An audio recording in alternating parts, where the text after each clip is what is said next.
Dikshant parade! Southern! Dikshant parade! Visham!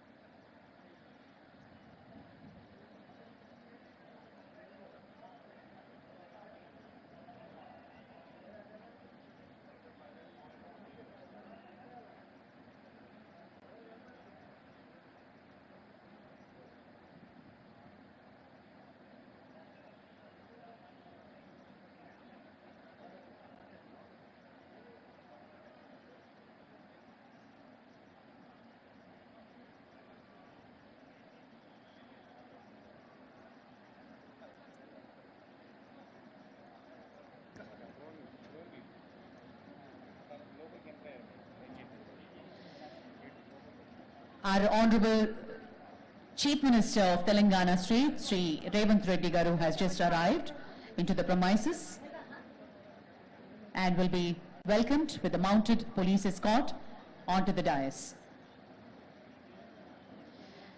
గౌరవనీయులైన తెలంగాణ రాష్ట్ర ముఖ్యమంత్రి వర్యులు శ్రీ రేవంత్ రెడ్డి గారు ఆర్బీవీఆర్ఆర్ తెలంగాణ పోలీస్ అకాడమీ ప్రాంగణంలోకి ఇప్పుడే విచ్చేశారు.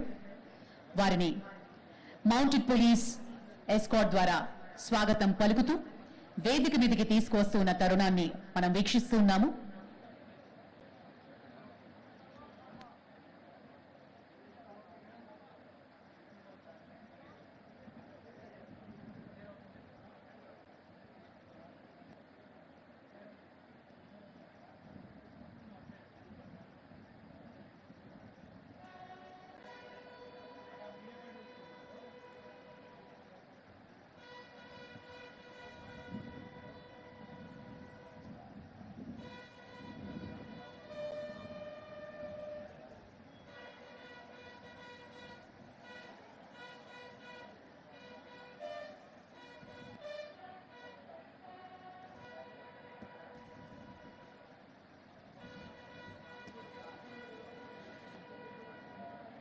Ladies and gentlemen,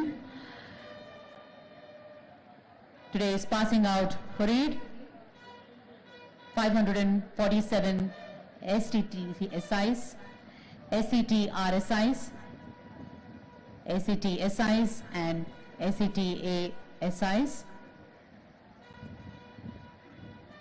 The Honorable Chief Minister of Telangana State, Sri Revanth Reddy Garu, Dikshant parade! Southern! is being escorted by the mounted police onto the dais from the academy main gate. Honorable Chief Guest is being received by Honorable DGP, TG and Director TGPA and being presented with a bouquet with a hearty and a warm welcome to the Honorable Chief Minister Sri Revanth Reddy Garu.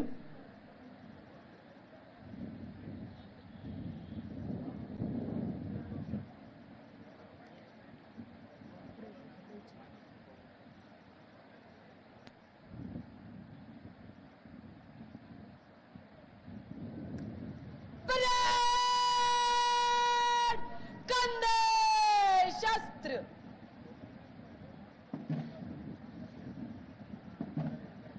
Honorable Chief Minister Sri A. Revanth Reddy Garu has just arrived and being escorted by the mounted police onto the dais. Telangana అస్తిత్వానికి అసలైన brand ambassador మన CM Revanth Reddy గారు Congress party ఇచ్చిన తెలంగాణను సార్థకత చేస్తూ ముందుకు సాగుతున్నారు. తెలంగాణ అస్తిత్వ పతాకాన్ని ఎగిరేసే బాధ్యతను తీసుకున్న సీఎం రేవంత్ రెడ్డి గారి అధికారం చేపట్టిన నాటి నుండి ప్రజా పాలన దిశగా ఒక్కో అడుగు వేస్తూ నీళ్లు నిధులు నియామకాల కోసం వచ్చిన తెలంగాణను గాడిన పెట్టేందుకు ఒక్కో అడుగు వేసుకుంటూ ముందుకు కదులుతున్నారు సీఎం రేవంత్ రెడ్డి గారు. అధికారం చేపట్టిన 90 రోజుల్లోనే 30,000కు పైగా ఉద్యోగాలు నియామకాలు భర్తీ చేశారు. Ati and a warm welcome to the Dikshan Parade! General salute! Salame Shastra!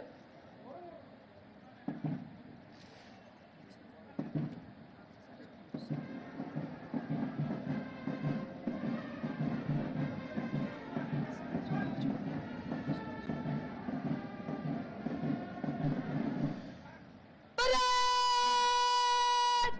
Kande Shastra!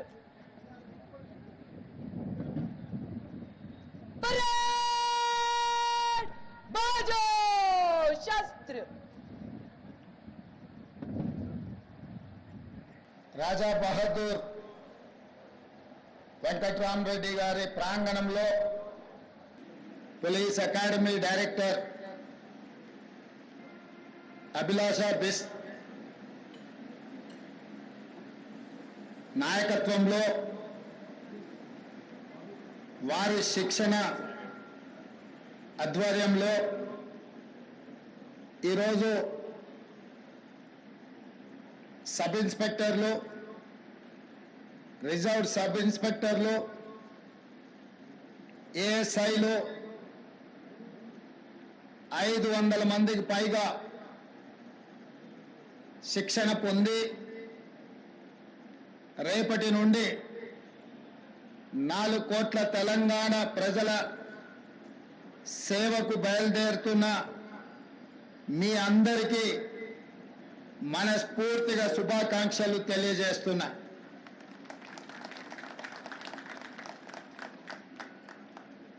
ఈరోజు ఈ సన్నివేశం మీతో పాటు నాకు కూడా ఒక మధుర జ్ఞాపకం. ఏ తెలంగాణ యువత ప్రాణత్యాగాలు చేసి తెలంగాణ రాష్ట్రాన్ని సాధించుకున్నారో, ఆ సాధించుకున్న రాష్ట్రంలో లక్షలాది మంది నిరుద్యోగ యువకులు ఉద్యోగ ఉపాధి అవకాశాలు సాధించుకున్న రాష్ట్రంలో తమకు తప్పకుండా అవకాశాలు వస్తాయని భావిస్తున్న సందర్భంలో దాదాపుగా 9 సంవత్సరాలు అనుకున్న ఆకాంక్షలు నెరవేరక ప్రజలలో, ముఖ్యంగా తెలంగాణ ఉద్యమకారులలో, తెలంగాణ విద్యార్థులలో పెల్లుబికిన అసంతృప్తి డిసెంబర్ 3, 2023 నాడు ప్రజాపాలన తెలంగాణ రాష్ట్రంలో ఆవిర్భవించింది. ఆ ప్రజాపాలన ప్రజలకు అందుబాటులో ఉండి ప్రజల అవసరాలను తీరుస్తూ, ప్రజల యొక్క ఆవేదన వింటూ, ఆలోచనలు పంచుకుంటూ ఈ తెలంగాణ రాష్ట్రాన్ని పునర్నిర్మించుకోవాలన్న ఆలోచనతోటి ప్రభుత్వం ఏర్పాటు చేసిన 90 రోజులలో 30,000 పైచిలకు నిరుద్యోగ యువకులకు ఉద్యోగ అవకాశాలు ఏ ప్రాంగణంలో అయితే మేము ప్రమాణ స్వీకారం చేసినామో అదే ఎల్బీ స్టేడియం ప్రాంగణంలో 30,000 మంది తెలంగాణ నిరుద్యోగ యువతీ యువకులకు ఉద్యోగ పత్రాలు అందించి మీరెన్నుకున్న ప్రభుత్వం మీ సేవలో నిమగ్నమై ఉంటది అని చెప్పి మీకందరికీ విశ్వాసం కల్పించే ప్రయత్నం చేసినాం. ఇదే కాదు, ఈ 30,000 ఉద్యోగ నియామకాల పత్రాలు అందించడమే కాకుండా గ్రూప్ 1 కావచ్చు, గ్రూప్ 2 కావచ్చు, గ్రూప్ 3 కావచ్చు, డిఎస్సి కావచ్చు, పారామెడికల్ సిబ్బంది కావచ్చు, ఇంకొక 35,000 ఉద్యోగ నోటిఫికేషన్లు ఇచ్చి ఈ సంవత్సరం పూర్తయ్యే లోపల వాళ్ళందరూ కూడా నిరుద్యోగ సమస్య తీర్చి ఉద్యోగ నియామక పత్రాలు ఇవ్వాలి అని ప్రజాపాలన మా ప్రభుత్వం తీవ్రంగా కృషి చేస్తుంది. ఒకనాడు తెలంగాణ పబ్లిక్ సర్వీస్ కమిషన్ అంటే ప్రశ్నాపత్రాలు పరీక్షా కేంద్రాలలో ఉండకుండా జిరాక్స్ సెంటర్లలో ఎక్కడ పడితే అక్కడ విచ్చలవిడిగా అమ్ముకుంటుంటే పరీక్షలు రాసిన లక్షలాది మంది నిరుద్యోగ యువకులు ఆందోళనకు గురై ఆందోళన బాట పడుతున్న సందర్భంలో తెలంగాణ పబ్లిక్ సర్వీస్ కమిషన్ ని సంపూర్ణంగా ప్రక్షాళన చేసి ఎలాంటి అనుమానాలకు ఎలాంటి తప్పిదాలకు అవకాశం లేకుండా పబ్లిక్ సర్వీస్ కమిషన్ ని కొత్తగా నియమించి ఆ నియామకాల ద్వారా నిరుద్యోగ యువకులకు ఉద్యోగ నియామకాలు అందించాలన్న ఆలోచన మా ప్రభుత్వం చేస్తున్నది. అందుకే ఈరోజు పబ్లిక్ సర్వీస్ కమిషన్ నిర్వహిస్తున్న ఏ పరీక్షల మీద లక్షలాది మంది నిరుద్యోగ యువకులకు ఎలాంటి అనుమానాలు లేవు. గత 9 సంవత్సరాలు ఉద్యోగ నియామకాల కోసం నోటిఫికేషన్లు ఇవ్వమని కదం దొక్కిన విద్యార్థులు ఈనాడు మన ప్రభుత్వం వెంటనే ఇస్తున్న ఉద్యోగ నోటిఫికేషన్లను మళ్ళీ కొంతకాలం వాయిదా ఇవ్వండి, అన్ని నోటిఫికేషన్లు ఒకేసారి వస్తే మేము పరీక్షలు రాయడం కష్టమవుతుంది, మాకు అన్ని పరీక్షలు హాజరు కావాలి, ఒక దాంట్లో కాకపోతే ఇంకొక దాంట్లో అయినా మాకు ఉద్యోగ అవకాశాలు వస్తాయి అని చెప్పి వాళ్ళందరూ మా ప్రభుత్వానికి విజ్ఞప్తి చేసింది. అందుకే గ్రూప్ 2 పరీక్షల్ని వాయిదా వేసి మీకు అనుకూలమైన నిర్ణయం తీసుకోవడం జరిగింది. ఆనాడు ఉద్యోగ అవకాశాల కోసం కదం దొక్కిన మీరు ఈనాడు నోటిఫికేషన్లు ఇవ్వడంతో శిక్షణ తరగతులలో మీరు నిమగ్నమై చదువుకుంటున్నారు. అందుకే ఈరోజు తెలంగాణలో నిరుద్యోగ యువకులు ఉత్సాహంతో ఈ ప్రభుత్వం మాకు ఉద్యోగాలు ఇస్తుందన్న ఆలోచనతోనే పరీక్షలకు తయారవుతున్నారు. ఈ నేపథ్యంలో తెలంగాణ రాష్ట్రం నూతనంగా ఏర్పడ్డ రాష్ట్రం అభివృద్ధే కాదు, కొన్ని అవలక్షణాలను వ్యసనాలకు బానిసలైన కొంతమంది వ్యక్తులు స్వార్థ ప్రయోజనం కోసం తెలంగాణలో డ్రగ్స్ కానీ గంజాయి కానీ సైబర్ క్రైమ్ నేరాలకు కొంతమంది పాల్పడుతున్నారు. ఇట్లాంటి ప్రత్యేకమైన సందర్భంలో దాదాపుగా 540కి పైగా ఎస్ఐలు ఏఎస్ఐలు ఈరోజు తెలంగాణ సమాజానికి సేవలు అందించడానికి మీరు ముందుకు వస్తున్నారు. అందుకే ఈరోజు మీ పరేడ్ చూసిన ముఖ్యంగా పల్లి భాగ్యశ్రీ మీ పరేడ్ కమాండర్గా ఈరోజు ప్రదర్శించిన నైపుణ్యం మీ అందరిని చూసిన తర్వాత నాకు సంపూర్ణమైన విశ్వాసం కలిగింది. రేపటి నుండి మీరు తెలంగాణ రాష్ట్రంలో డ్రగ్స్ మీద గంజాయి మీద సైబర్ నేరాల మీద ఉక్కు పాదం మోపి తెలంగాణ రాష్ట్రంలో గంజాయికి డ్రగ్స్ కు స్థానం లేదు, అట్లాంటి కార్యక్రమాలకు ఎవరైనా పాల్పడితే వాళ్ళని ఎవరిని క్షమించము అనే విధంగా మీరు ముందుకు నడుస్తారని మాకు సంపూర్ణమైన విశ్వాసం కలిగింది. మిత్రులారా, ఇది ఉద్యోగం కాదు, ఇది ఉద్యోగ భద్రత కాదు మీకున్నది. తెలంగాణ రాష్ట్రంలో ముఖ్యంగా పోలీసు విభాగంలో చేరే ప్రతి యువకుడికి ఇది ఒక భావోద్వేగం. ఇది ఉద్యోగ బాధ్యత కాదు, ఇది ఒక భావోద్వేగం. ఈ రాష్ట్రాన్ని మనం వందలాది మంది మీలాంటి నిరుద్యోగ యువకులు ఉద్యమకారులు ప్రాణ త్యాగాలు చేసి తెలంగాణ రాష్ట్రాన్ని సాధించుకున్నాం. ఈ సాధించుకున్న రాష్ట్రంలో వ్యసనాలకు తావు ఉండకూడదు, గంజాయి డ్రగ్స్ సైబర్ నేరాలకు ఎక్కడ కూడా అవకాశం ఉండకూడదు. ఈ తెలంగాణ రాష్ట్రం మనది. 4 కోట్ల తెలంగాణ ప్రజలు మన కుటుంబ సభ్యులు. వాళ్ళు ఎలాంటి సమస్యలు ఎదుర్కొన్నా అది మన వైఫల్యమే అవుతుంది. మన మీద సంపూర్ణమైన విశ్వాసం పెట్టుకొని ప్రజాప్రతినిధులతో పాటు 24 గంటలు ప్రజలకు అందుబాటులో ఉండి ప్రజలకు అవసరమైన అందించే సేవలు పోలీసులే. పోలీసులకు సమయం లేదు, సందర్భం లేదు. ఏ సమస్య వచ్చినా, వరదలు వచ్చినా, కరువు వచ్చినా లేకపోతే భూకంపాలు వచ్చినా, శాంతి భద్రతల సమస్యలు వచ్చినా, లేదా మత కలహాలు వచ్చినా, ఆర్థికపరమైన నేరాలు జరిగినా, ఏది జరిగినా ముందు బాగానే ఉండి ఆ సమస్యల మీద పోరాటం చేసేది పోలీసు సిబ్బంది, పోలీసు విభాగం. అందుకే నేను మీతో పంచుకున్నది ఇది ఉద్యోగం కాదు, ఇది ఒక భావోద్వేగం. ఈ భావోద్వేగమే ఈ తెలంగాణ రాష్ట్రాన్ని పునర్నిర్మించి భవిష్యత్ తరాలకు బంగారు బాటలేసే బాధ్యత మన అందరి మీద ఉన్నది. అందుకే ఈరోజు తెలంగాణ రాష్ట్రంలో ఒక పక్కన నిరుద్యోగ సమస్యను పరిష్కరిస్తూ, ఇంకొక పక్కన విదేశీ పర్యటనలకు వెళ్లి జాతీయ అంతర్జాతీయ స్థాయిలో తెలంగాణ రాష్ట్రానికి వేలాది కోట్ల రూపాయల పెట్టుబడులు తీసుకొచ్చి పరిశ్రమలను స్థాపించి ఆ పరిశ్రమల ద్వారా లక్షలాది మంది నిరుద్యోగ యువకులకు ఉద్యోగ ఉపాధి అవకాశాలు కల్పించాలన్న ఆలోచన మన ప్రభుత్వం చేస్తున్నది.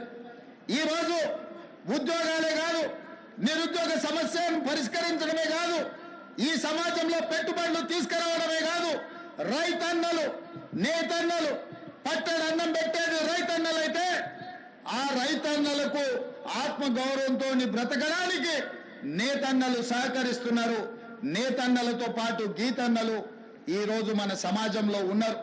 కుల వృత్తులు, చేతి వృత్తులను బలోపేతం చేస్తూ ఆ వృత్తులను ఆదుకుంటూ ఈనాడు తెలంగాణ రాష్ట్రంలో 8 నెలల్లోనే సరిగ్గా 27 రోజుల్లో 18,000 కోట్ల రూపాయలు రైతు రుణమాఫీ చేసి 22,22,687 మంది రైతుల ఖాతాలో 18,000 కోట్ల రూపాయలు వేసిన చరిత్ర ఈ దేశంలోనే మొట్టమొదటిది. తద్వారా మీరందరూ రైతుల బిడ్డలు, గ్రామీణ ప్రాంతం నుంచి వచ్చిన వాళ్ళు, వ్యవసాయము, వ్యవసాయ సమస్యలు, రైతుల యొక్క కష్టాలు తెలిసినోళ్ళు.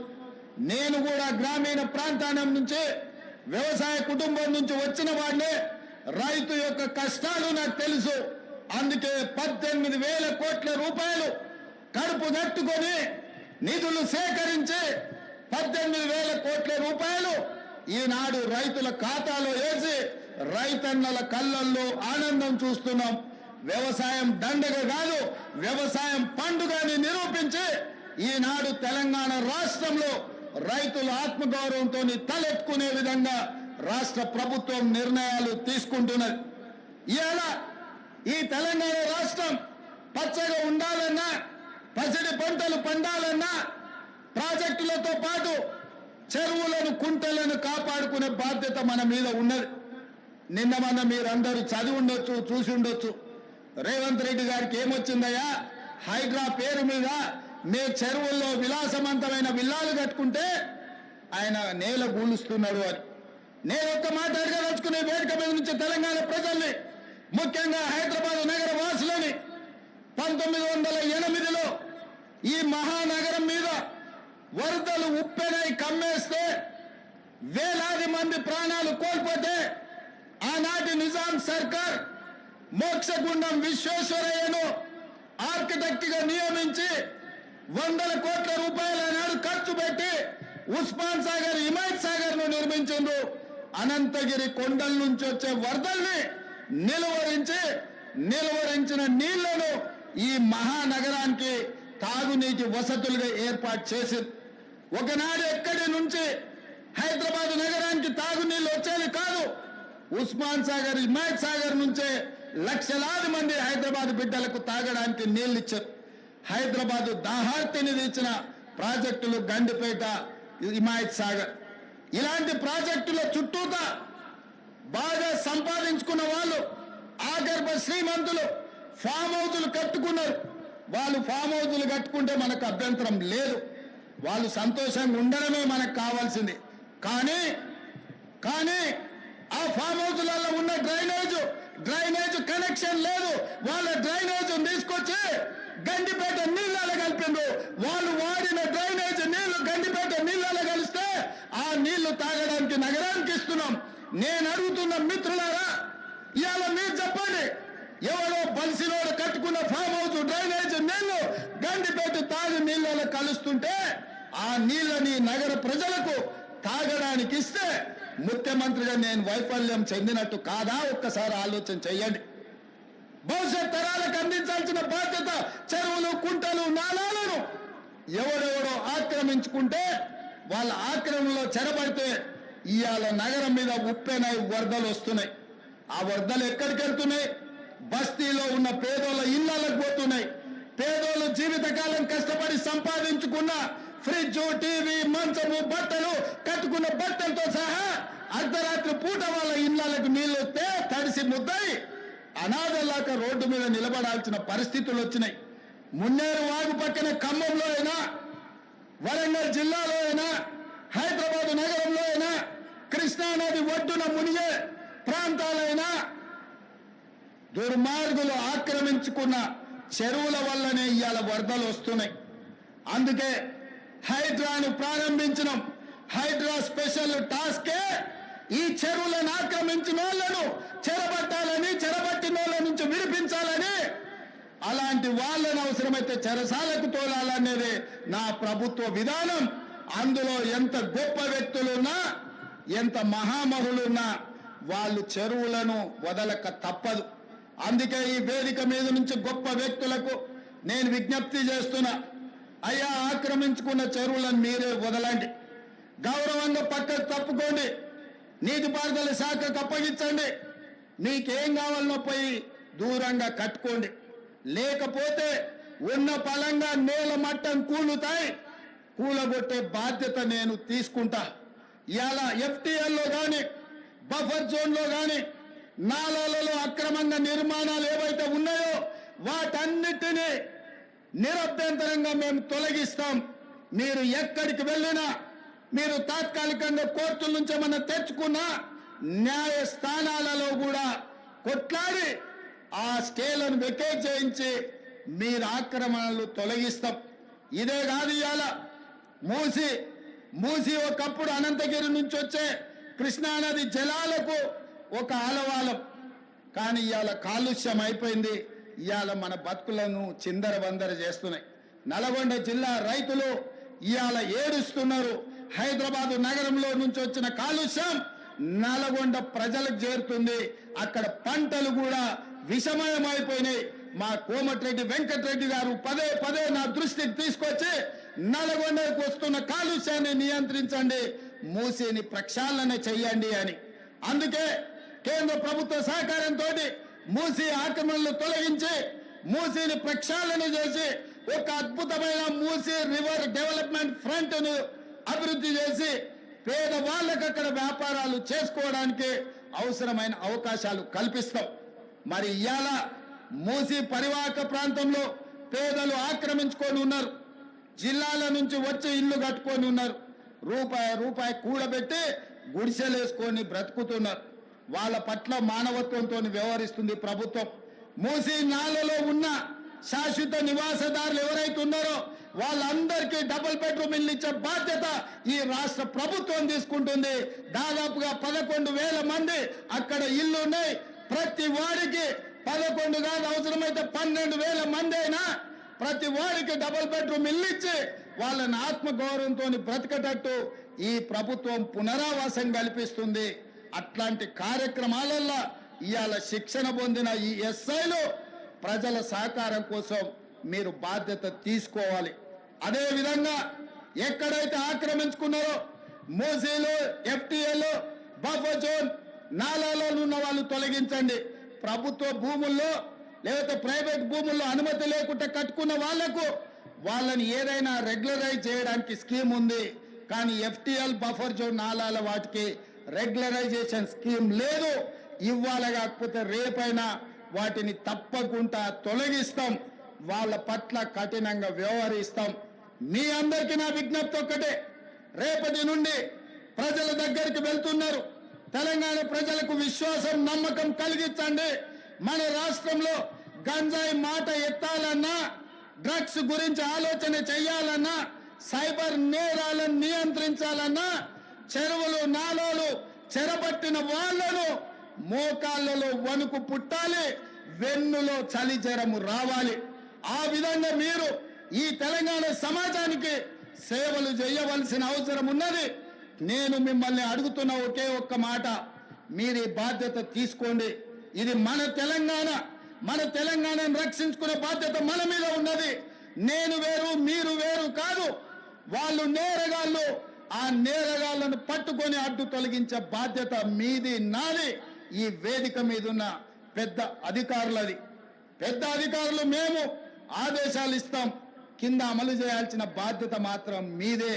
అందుకే ఈనాడు ట్రైనింగ్ నుంచి శిక్షణ పొంది 9-10 నెలలు శిక్షణ పొందిన మీరందరూ తెలంగాణ సమాజానికి సేవలు అందించబోతున్నారు. తెలంగాణ ప్రజలకు విశ్వాసం కల్పించండి. ఇది ఉద్యోగం కాదు, ఇది భావోద్వేగం. ఈ తెలంగాణను కాపాడుకుంటాం. ఈ తెలంగాణను కాపాడడానికే మేము ఈ కాకి డ్రెస్సును ధరించినమని వాళ్ళకు విశ్వాసం కల్పించండి. ఇదే కాకుండా చివరగా నేను కొత్తగూడ శ్రీనివాస్ రెడ్డి గారికి గతంలో చెప్పిన విజిలెంట్ అండ్ ఎన్ఫోర్స్మెంట్ డైరెక్టర్గా ఈరోజు వారి బాధ్యత ఉన్నారు. ఎట్లయితే సైన్యంలో పనిచేసే సైనికులకు సైనిక్ స్కూల్ ఉందో, తెలంగాణ రాష్ట్రంలో పోలీస్ డిపార్ట్మెంట్ లో పనిచేస్తున్న హోంగార్డు నుంచి డీజీపీ వరకు సైనికులకు ఎట్లయితే సైనిక్ స్కూల్ ఉందో, పోలీసులకు కూడా ప్రత్యేకంగా ఒక రెసిడెన్షియల్ పోలీస్ స్కూల్ మొదలుపెట్టి 50 ఎకరాలల్లా అద్భుతంగా ఈ దేశంలోనే అత్యంత నాణ్యమైన విద్యను అందించే బాధ్యత తెలంగాణ రాష్ట్ర ప్రభుత్వం తీసుకుంటుంది. ఒకటి హైదరాబాద్ లో ఈ పక్కనే గ్రేహాండ్స్ ఉన్నది. నిన్న మన భూ కబ్జాదారులు 150 ఎకరాలు ఆక్రమించుకోవాలని ఆలోచన చేసిండ్రు. అందులో 50 ఎకరాల స్థలాన్ని ఇక్కడ రెండవ స్కూల్ వరంగల్లో 50 ఎకరాలు కేటాయించి మీ అందరికీ 6th క్లాస్ నుంచి పీజీ వరకు డాక్టర్లు ఇంజనీర్లు కూడా చదువుకోవడానికి పోలీసుల పిల్లల కోసం 100% ఉచిత విద్యను అందించడానికి మా ప్రభుత్వం కట్టుబడి ఉన్నది. పోలీసు కుటుంబం నుంచి వచ్చిన నేను పోలీసుల బాధలు తెలుసు. వాళ్ళ పిల్లల విద్య విషయంలో నాకు సంపూర్ణమైన అవగాహన ఉన్నది. అందుకే ఈనాడు వేదిక మీద నుంచి డీజీపీ గారికి నేను ఆదేశాలు ఇస్తున్నా. ఈ కార్యక్రమం తర్వాత శ్రీనివాస్ రెడ్డి గారిని పిలిచి మాట్లాడి పోలీస్ స్కూల్ ఏర్పాటు చేయడానికి అవసరమైన ఫైల్ ప్రిపేర్ చేయండి. 50 ఎకరాల స్థలాన్ని కేటాయించడానికి అవసరమైన చర్యలన్నీ తీసుకోండి. రాబోయే 2 ఏళ్లలో ఇక్కడ పోలీస్ స్కూల్ ఉండాలి. హోంగార్డు నుంచి డీజీపీ వరకు ఏ హోదా అయినా మీ పిల్లలు చదువుకోవాలంటే అందరూ ఒకే దగ్గర చదువుకోవాలి, ఒకే దగ్గర ఉండాలి, ఒకే దగ్గర తినాలి, ఒకే దగ్గర పడుకోవాలి. అప్పుడే ఈ అంతరాలు తగ్గుతాయి. మీ పిల్లలు సుశిక్షితులైన భారతీయులుగా మారుతారు. అందుకే మిత్రులారా, పోలీసుల యోగక్షేమాలు, పోలీసుల యొక్క సమస్యల్ని తీర్చే బాధ్యత నాది. మీరు నిశ్చింతగా ఉండండి. డిపార్ట్మెంట్లో ఉన్న ప్రతి సమస్యను ఒక్కొక్కటిగా పరిష్కరించి మీకు ఒక మంచి గౌరవాన్ని పెంచే విధంగా, మీ సమస్యల్ని పరిష్కరించే విధంగా ఈ ప్రభుత్వం పనిచేస్తుంది. మీరు తెలంగాణ సమాజానికి నాణ్యమైన సేవలు అందించండి. పోలీసు గౌరవాన్ని పెంచండి. పోలీస్ అంటే సమాజంలో చేతులెత్తి నమస్కరించే విధంగా మన వ్యవహార శైలి ఉండాలి, మన నిర్ణయాలు ఉండాలి. మధ్యలో అక్కడక్కడ టీవీలలో సినిమాలలో చెప్తుంటారు ఫ్రెండ్లీ పోలీసింగ్ ఉండాలని. నేను కూడా ఒప్పుకుంటా ఫ్రెండ్లీ పోలీసింగ్ ఉండాలని. ఫ్రెండ్లీ పోలీసింగ్ ఎవరితోని? క్రిమినల్స్తో ఫ్రెండ్లీ పోలీసింగ్ కాదు.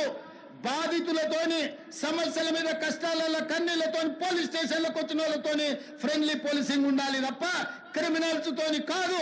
క్రిమినల్స్ పట్ల కఠినంగా వ్యవహరించండి, బాధితుల పట్ల కారుణ్యంతో వ్యవహరించండి. కాస్మెటిక్ పోలీసింగ్ కాదు, కాంక్రీటివ్ పోలీసింగ్ ని చేయండి. కాస్మెటిక్ పోలీసింగ్ తోని సమస్యలు పరిష్కారం కావు. కాంక్రీట్ పోలీసింగ్ చేయండి. శాంతి భద్రతలను కాపాడండి.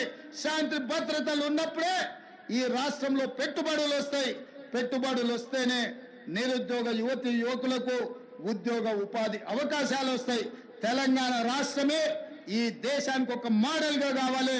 నిన్న సైబర్ నేరాలలో దేశంలోనే ఒక ఆదర్శంగా తెలంగాణ రాష్ట్రం ఉందని కేంద్ర హోంశాఖ మంత్రి అమిత్ షా గారు తెలంగాణ రాష్ట్రానికి రివార్డు ఇవ్వడం జరిగింది. ఆ శాఖను కూడా మనస్ఫూర్తిగా అభినందిస్తూ ఇంత మంచి కార్యక్రమాన్ని ఏర్పాటు చేసి ఇందులో మిమ్మల్ని అందరినీ కలుసుకొని రేపటి భవిష్యత్తు గురించి చర్చించుకోవడానికి అవకాశం కల్పించిన ప్రతి ఒక్క సిబ్బందికి, ఈ కార్యక్రమంలో పాల్గొన్న ప్రజాప్రతినిధులు, స్థానిక ఎంపీ విశ్వేశ్వరరెడ్డి గారు, ఎమ్మెల్సీ మహేందర్ రెడ్డి గారు, అదేవిధంగా స్థానిక ఎమ్మెల్యే ప్రకాష్ గౌడ్ గారు, అదేవిధంగా డీజీపీ గారు, ఇతర ప్రజాప్రతినిధులు, ఈ రోజు పాసింగ్ అవుట్ పరేడ్ చేస్తున్న ఈ సిబ్బంది యొక్క తల్లిదండ్రులు, వాళ్ళ కుటుంబ సభ్యులు వచ్చారు, వాళ్ళందరికీ మనస్ఫూర్తిగా శుభాకాంక్షలు తెలియజేస్తూ మీ అందరి దగ్గర సెలవు తీసుకుంటున్న మిత్రులారా, ధన్యవాదాలు.